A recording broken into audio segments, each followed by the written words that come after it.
Hey, welcome to the Learning to Lead podcast. I'm Paul Daugherty, and I'm joined today with our Victory Youth Pastor, Sam Grosso. Hey. And we're going to be talking about Generation Z, which is the generation right beneath Millennials. Yep. We're going to give you some very interesting facts on how to reach them, what they're interested in. You're going to hear a little bit about what God's doing through our youth ministry and some of the wins and successes that we've seen with Sam, and what that has to do with leadership in general in connecting with the generation that's beneath Millennials. And it's one of the fastest, growing generations taking over. Yeah. Taking over a lot of jobs here and creating new jobs, media jobs, technology jobs. And so whether you're a pastor, a business leader, a coach, a teacher, a mom, a dad, a college student, today's episode is for you. So Sam, tell them a little bit about who you are and what brought you to Tulsa and Victory and how it's been going. Yeah. So, like you said, youth pastor here. It's an honor to serve under you, Pastor Paul. Love this house. And I've been here for almost a year now in Tulsa, originally from Minnesota. Youth pastored up there for 6 years. Had the honor of being in a great church there. And came down, honestly, because of what God is doing down here at Victory and just the move of God that's taken place here.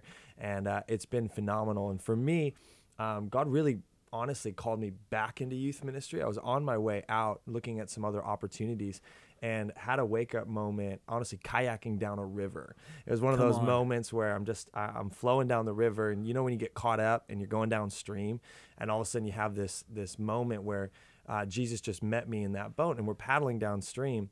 And before I know it, 3 hours downstream, I realized I got to turn around and go back upstream. And you're like, what did I do? This is awful. 3 hours later. Yeah, and so That's a long revelation, bro. Yeah, and so I start paddling back, and it was interesting because once I started paddling upstream, headphones come out, Hillsong's off. We're just paddling, just focused on what I'm doing, sweating. And when I finally took a break, God just met me again and said, hey, you're paddling upstream with what you're trying to do. I've asked you to flow downstream. I've asked you to invest in youth ministry. And so I really felt God calling me back, not even just to a youth ministry, but to youth ministry, to Generation Z. And so for me, this is really my heartbeat. And it's interesting because a lot of people that I talk to don't even realize that millennials are out of high school. They haven't even quite grasped that, hey, it's a new generation. In fact, there are no more millennials in high school. They've all graduated. The last possible arguments would have been last year. And so we are totally in your youth ministry context. If that's middle school to high school, we are reaching Generation Z. Yeah. And that's what we're trying to do here at Victory, and really see the differences that need to be made in youth ministry in order to reach this generation, and just how we lead them in general. Yeah. Real quick, Sam, talk about the age brackets, like what year millennials have basically where it transitions to Generation Z. Yeah, and there's always arguments on the exact year that it starts. I've seen arguments anywhere from 1998 to 2002, born in those years. That's the window of starting Generation Z up until now. And millennials, people argue early 80s all the way up until about the year 2000. So really the turn of the century changed it, because it's not just a new generation, it's actually a new age. Yeah. So we're out of the industrial age and we're into the informational age. So these are the first kids to be raised only knowing informational age. So they've been raised with smartphones, raised with tablets, raised with high-speed internet. They don't know the sound of dial-up. They don't even know what that sounds like. Crazy? It's insane. And so so it would be, I really believe, after the year 2000, those born after the year 2000. So the oldest ones are like 18 right now. They missed out on so many good 90s movies. Oh my gosh. Space Jam. Dude, I came and preached for the youth group, and I was dropping some of my 90s, moments of, Space Jam, Mighty Ducks, Little Giants, Absolutely. DC Talk, Audio Adrenaline, all those, awesome things in the 90s. And they were like, what is he talking about? What is that? It's retro? I don't know. So basically, Generation Z is the group you're reaching right now in middle school and high school. Obviously, you're connecting with millennials that are leaders for you in the youth group.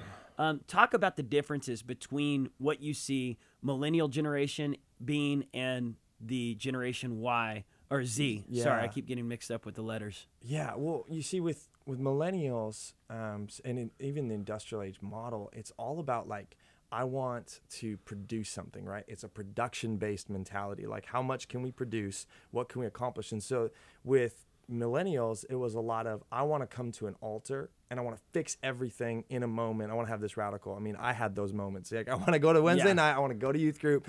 I want to solve all my problems, and then I want to get back to skateboarding and have these incredible moments. Well, with the informational age, it's changed a little bit because they have access to all the information in the world.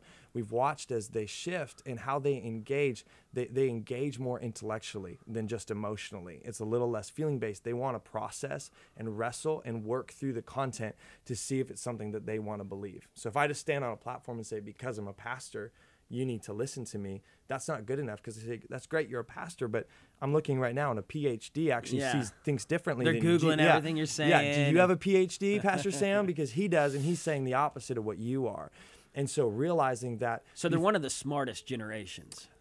I think most informed, not necessarily the most intelligent, not necessarily the most wise. Sometimes information doesn't lead to wisdom. Right. And so that's part of it, where they've adapted something and they've said, this is my belief system, this is who I am. And it's really not wisdom. It's just information that they gained. Yeah. And that's the struggle. A gal named Margaret Mead, a lot of people are talking about predictions she made in the 70s. And she actually predicted that this generation would be the first ever self-actualizing generation. What that means is they're no longer looking to their adults, their parents, their grandparents for their worldview, their world beliefs. Instead, they're actually looking peer-to-peer. On social media, who should I be? I'm looking to the left and I'm looking to the right, which is scary. It's scary. It's a really freaky thing to think. Hey, it's not who are we as a family? Oh, we're a family of builders. We're a family of farmers. We're a family that's gone away, and instead it's I'm looking here. And so part of that challenge is to say, okay, rather than fight them and say you're terrible for being self-actualizing. Part of my challenge, where my head is right now, is going, how do we capitalize on that in the church? Yeah, because that can be a success. It could be a success.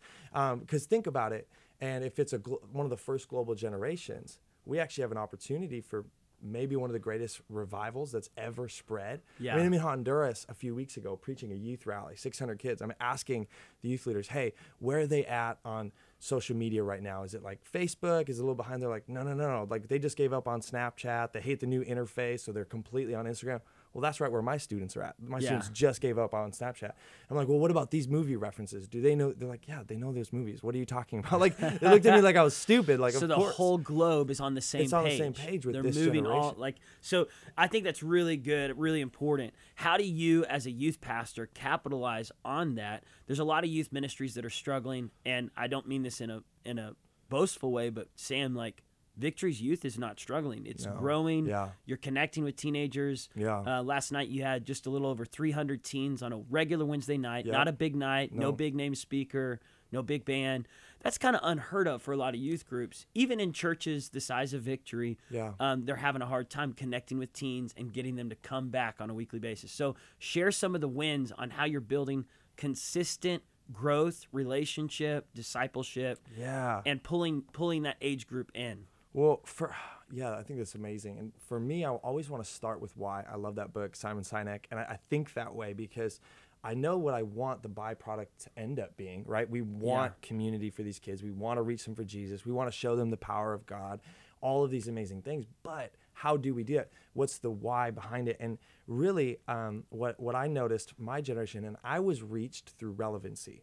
So my youth group that got me saved in high school was because they had the coolest skateboard park. They had the most relevant music. They were always dropping the references. I felt like they understood me because they were relevant.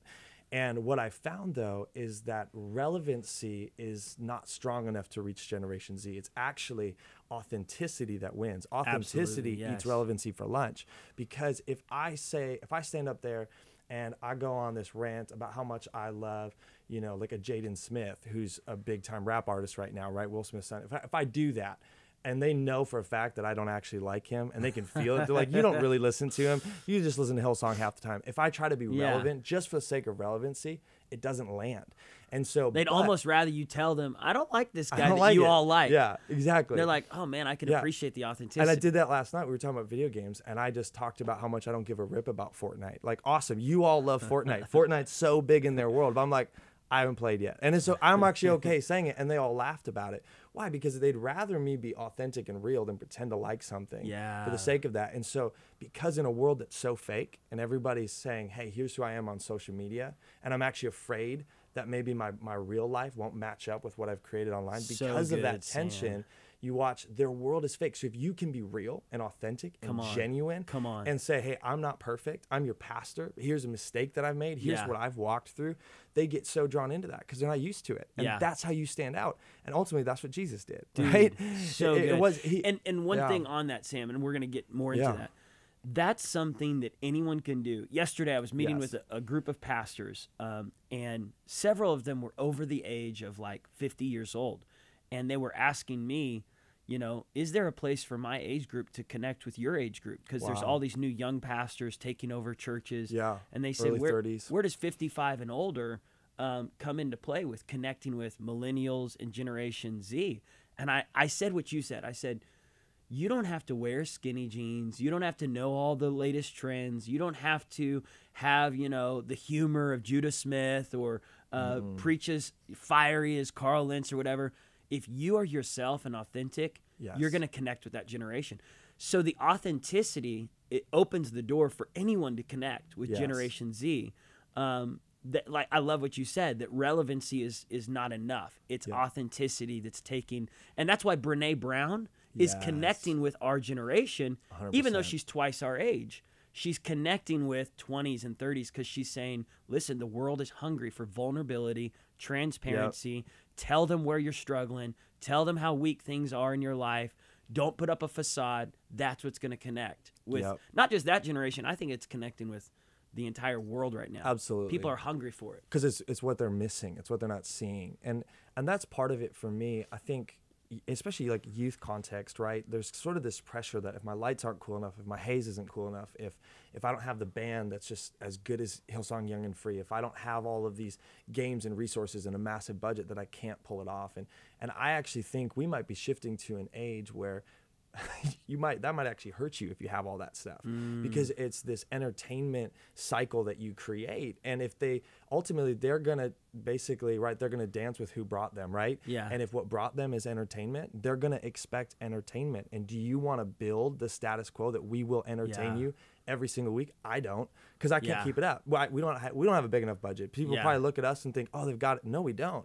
I can't entertain enough. And so, but what I can do is I can be authentic every week. And you switched up. One thing I love that you did is prior to you stepping in as our youth pastor, we had kind of done away with our game room because it was all stuff from the 90s. It was video games and arcade stuff, and no teenagers wanted to do that. They all wanted to connect with each other. So we had basically stopped the game room for solid probably 5 years. Then when you stepped in last year, you said, you know what? Let's turn that game room into a community game room where there's no video games. It's nothing electronic. Yeah, it's all like community driven, where it's 3 or 4 people interacting with each other. And it's more of like a hangout spot where they can come to church and then right after church go up to that game room area and build community. And there's no electronics, no technology. So anyways, it just goes right along with what you're saying. Yeah, exactly. And it really helps solve a problem, I think, for a lot of people that want to reach this generation, is you realize how possible it is. But we have to kind of do away with years and years of what we've known, I think, youth ministry to be. Because if you actually think about it, Pastor Paul, youth ministry on a broad scale just really hasn't changed. You know what I mean? Like, when you really think about it, for the last 20 years, it's been fairly the same. And that's where I really believe we're coming into a moment where it needs to change. And I just a couple scripture verses that I've been wrestling with. You know, for me and understanding the signs of the times, right? Understanding Generation Z. I think, first of all, it's interesting. Jesus actually put it this way. He said, you know how to interpret weather, but you don't know how to interpret the present times. He said that to Pharisees and to those people around. He's saying, great, you know when the winds are blowing, that when the weather's changing. Good for you, but you can't even look around and see the culture and what's happening in your world around you. You're not willing to change. And believe it or not, I do have the opportunity of mentoring at least a youth pastor a week that wants help. And what I'm noticing a trend, and this isn't a call out, it's more of just a trend I'm seeing, is there's this fear to change out of what they know, or maybe even the ministry style that got them saved. Wow. But I really believe that we're going to end up in that pharisaical mindset of we're married to a method. And if we get married to that method, we're going to lose. And so that's, even for me, you know, I want to understand the signs of the times. The sons of Issachar in 1 Chronicles 12:32 were referenced as men who understood the signs of the times. We see this come up both in the Old Testament and the New Testament, that there needs to be an awareness of where we're at. and what we need to do to reach that generation. So I think if your mind is there, if you're already thinking it and you're feeling it, again, whatever part of church leadership you find yourself in, and you're starting to be aware of it, you're on the right track. And then I think there's hope for the church, right? Because we don't want to build students who love youth ministry but hate Victory. A challenge I've given myself personally is that I want it to be impossible to say I love Victory Youth but I hate Victory Church, or I love Victory Church but I hate Victory Youth. I feel like they should be more synonymous than that. Because at the end of the day, they're going to graduate and then they're going to join the whole church. And we need to be building up that next generation of leaders. But we need to understand the signs of the times to do it. I think that's really good, Sam. I love it, and I know we're kind of getting to the end of this conversation, but just any last words of advice for people out there that feel called to connect with really the age group between, I think we're talking like 10 years old to 19 years old right now, teenagers and preteens that are headed towards their teenage years, maybe even parents that are watching today that have a teenager that are like, I don't know what to do. What the heck? How am I supposed to connect with my teen? What's just some last words of advice you'd share? Yeah. And, I think sometimes there's always this fear with teenagers for some reason. And I've started to notice it the longer I've been in youth ministry, is this reality that in some ways it's actually an age bracket where people kind of just like want to put them in their programming, or, hey, hand them off to their coaches, hand them off to the youth pastor, hand them off to their teachers, because it's a tough season to connect with them. And yet what's interesting is, again, I really believe this, when you can open up, and I'll just go back to that authenticity piece. For me, whether it's a student who loves video games or is an athlete or wherever they're at, I firmly believe that I can find a connection by really pressing in and caring about what they care about and being real with them. I know it sounds so simple and so basic, but it's actually having that conversation and not always feeling like you need to sound right. Like, here I am, I'm going to shove something down your throat. Here's what I believe. But actually ask them, where are they at? What do they think? And for me, I just lead with questions. And it's a hard thing to do sometimes when you get older, because you feel like you have the answers. But for connecting with this generation, questions are so powerful. I love it. Because they dig up something real. They dig up something authentic. So you want to connect with a teenager, ask them good questions and watch what they answer, because they do have answers, because they are thinking. And I bet it also empowers, it makes them feel empowered. Like, oh, you care what I have to say. You actually want to hear my opinion. And I love that. So yesterday, I'll end with these last few thoughts. Yesterday, I was talking with this pastor, built an amazing ministry, reaching thousands of people.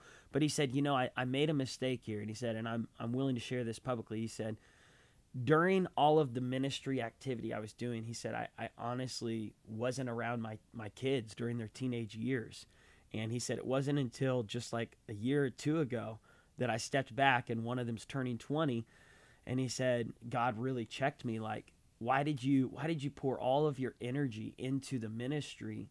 And it wasn't that he was a bad dad, but he just wasn't checked in, watching his teens grow. And he said, I think for all the leaders out there that are hungry to grow their thing, don't miss those moments, especially those teenage years. He said those teenage years are so important, even though there's probably some annoying moments of rolling the eyes, fighting with your daughter, fighting with your son who thinks he knows what's right. But one thing he did say, he said, I don't know how this happened, but he said both of them decided to keep their virginity during their teenage years. And he said, I think I know one reason, though. He said, I didn't force it on them. I didn't sit down and say, you better not, have sex with your boyfriend, your girlfriend. You better not do this. He said, honestly, if there's one thing I did do right during their teenage years, is I didn't force them to do something that I knew was good for them. He said, I tried to just be available to talk with them when I could. He said, if I could go back to some of those other years, where I was checked out and I was more focused on the ministry, I would love to do that. But he said, thankfully, that one thing, is something I can look back and say, man, praise God, my teenagers made some good decisions. But I just encourage everyone out there who's trying to connect with this generation right now that's, teenagers in high school and middle school. Take this podcast and break it down with someone. Process it with your team. Talk it over with some of your staff members. Talk it over with some of your friends that are called to reach this generation. And then if you want to connect with us, we have a conference once a year called the Victory Conference. And this year we're going to have a breakout session where we pour into kids pastors, youth pastors, college pastors, and leaders that are called to connect with that generation. So maybe you could come out for that. It'll be right here in Tulsa, Oklahoma. Hang out. Second week of August. Yes. Come meet Sam. Come meet our kids pastor, Amy. My wife and I, Ashley and I, will be a part of that. And I believe it'll be worth your investment, but also just stay connected with the podcast here. Thanks for listening today. You can follow Sam on Instagram. What's your Instagram handle? Sam L. Grosso, Grosso. And Sam L. Grosso. And then they can also follow our Victory Youth on Instagram and which is all just that stuff. at VY Tulsa, at VY Tulsa. At VY Check us out. Tulsa. And you can kind of see some of the stuff they're doing. We just launched earlier this year our first Wednesdays, where we still have our regular Wednesday night services, but our first Wednesdays, the youth combined, kids combined. It's a lot of fun. So go online, go check it out. We love you so much. Thanks for watching today. Thanks for being a part of this. Thanks for listening on the podcast. And stay tuned for more episodes like this. God bless you. You're amazing.